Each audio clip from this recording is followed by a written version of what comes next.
যে জন্মদিন, সেই জন্মদিন উপলক্ষে শুভদাস গুপ্তের একটি কবিতা আমি সুভাষ বলছি।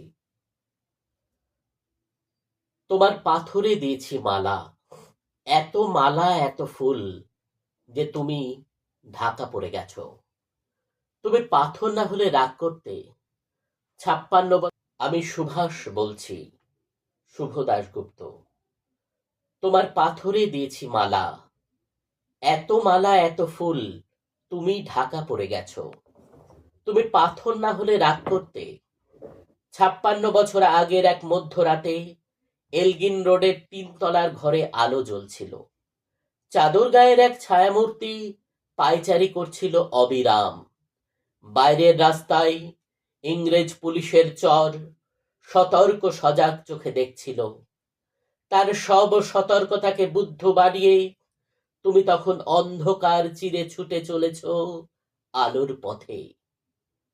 দেশের মানুষ কাকপক্ষী কেউ টের পায়নি তুমি চলে যাওয়ার পর। 56টা শীত, বর্ষা, গ্রীষ্ম, উধাও, তুমিও। সেই থেকে প্রত্যেক জানুয়ারিতে পৃথিবীর এপারা ওপারা সব মাটিতে তোমার অনশ্বর পায়ের ছাপ, সব রাইফেলে তোমার বুকের বারুদ, সব কুচকাওয়াজে তোমার স্বপ্নের ছন্দ। পরশ পাথরের মতো স্বাধীনতাকে খুঁজেছে তোমার অন্তরে লুকিয়ে থাকা খ্যাপা। তোমার গন্তব্য ছিল স্বাধীনতা, তোমার পথ ছিল স্বাধীনতা, তোমার স্বপ্ন ছিল স্বাধীনতা, তোমার প্রেম ছিল স্বাধীনতা। তুমি রক্ত চেয়েছিলে স্বাধীনতার জন্য, তুমি তাই পাথর। যারা স্বাধীনতার আড়ালে চেয়েছিল গদি, চেয়েছিল সিংহাসন, ইংরেজের ছেড়ে যাওয়া লুটের রাজ্যপাট, তারা রইল সুখে। ভারতবর্ষের টাকায় তাদের সুখ, তোমার নয়।